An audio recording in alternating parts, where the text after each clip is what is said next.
memang terjadi kelangkaan, bahkan impor dari beberapa negara juga sulit, akhirnya beras walaupun katanya di sini banyak juga, tetap harganya juga mahal. Terus kalau teorinya itu teori dari sinten mawon, apakah teori dari ahlinya atau teori masyarakat di pasar dan sebagainya, begitu panennya melimpah, harganya pasti akan turun. Nah strateginya terus pundi, monggo penjenengan kali tanggane. Nanti perdagangan pun gue susah, mau idealnya niku gue supply and demand, itu ilmu dari dulunya nggih ngoten niku. Jadi ketika nanti membludak itu pasti ada. Dan harga lajeng Mbah Trisupimin menika pun nyuwun menika pembuatan sumur bor wonten ing komplek terus wau mriku nggih Mbak. Oh nggih menika ler putat mengaler menika lokasinipun.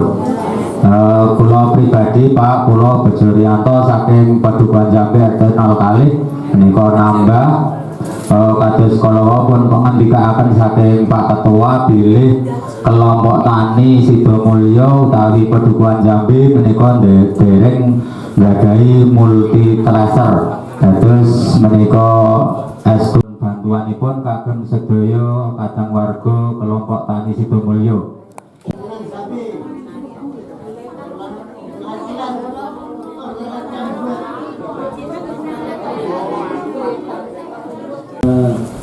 Untuk sekawan ini, ingin ongkos pindah tabakan ini monggo diusulkan Mas Arno. Ini modalnya kan pun mepet nih.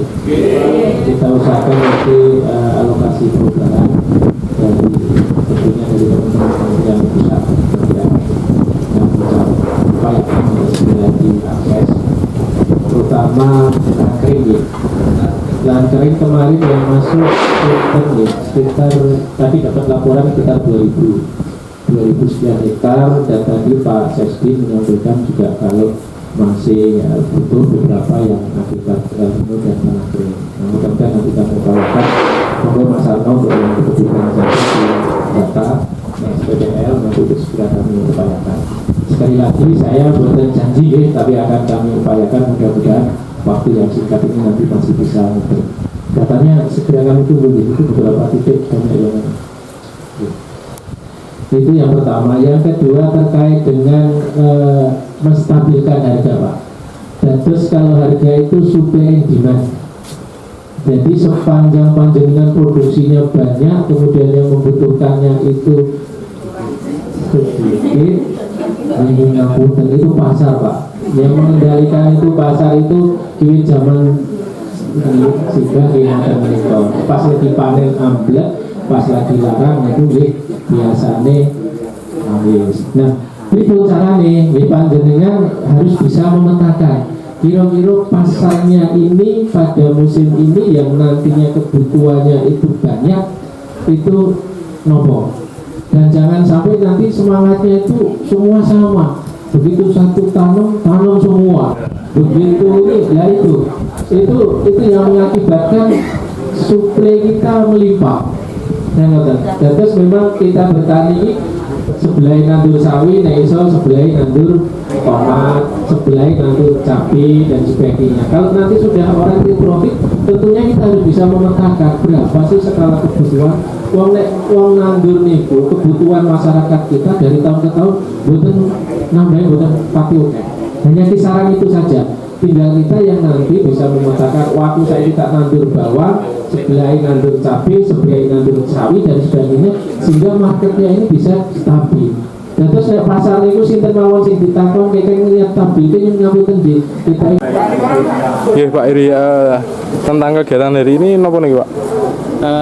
Pertama persiapan musim tanam 1 Mas. Jadi untuk di Kabupaten Gunung Kidul ini telah memasuki rencana musim tanam yang pertama, dan tentunya kita mengedukasi kepada seluruh masyarakat terutama kadang tani untuk bagaimana yang pertama kita arif dalam memanfaatkan pupuk. Harapannya biar kestabilan tanah kita terjaga dengan baik sehingga banyak memanfaatkan pupuk-pupuk organik baik itu kompos maupun pupuk kandang.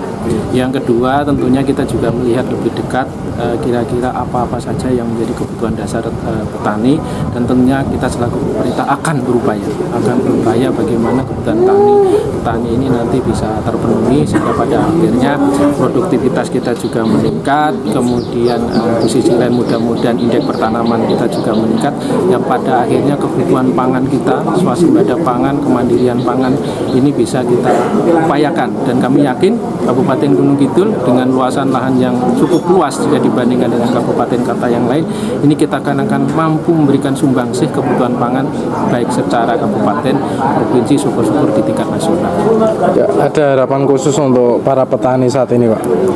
Harapannya mudah-mudahan para petani yang sudah senior ini ada segera penggantinya petani milenial, karena keberlangsungan pangan kita, keberlangsungan kehidupan kita ini tidak akan terlepas dari bagaimana cerita payah para kaum petani. Nah, maka bagaimana generasi petani milenial ini harus kita dorong agar kiranya kita tetap survive dalam kebutuhan pangan kita.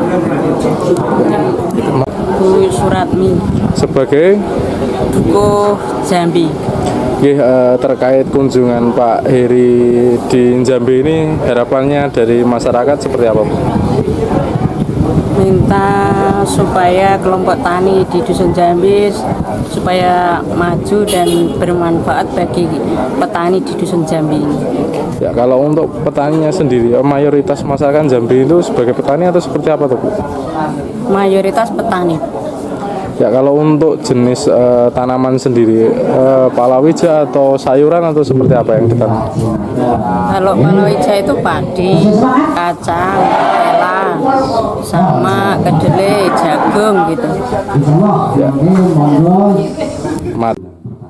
Semakin ke sana, mungkin generasi kita juga mau menjalankan pertanian, walaupun nanti pertanian itu diharapkan berlari.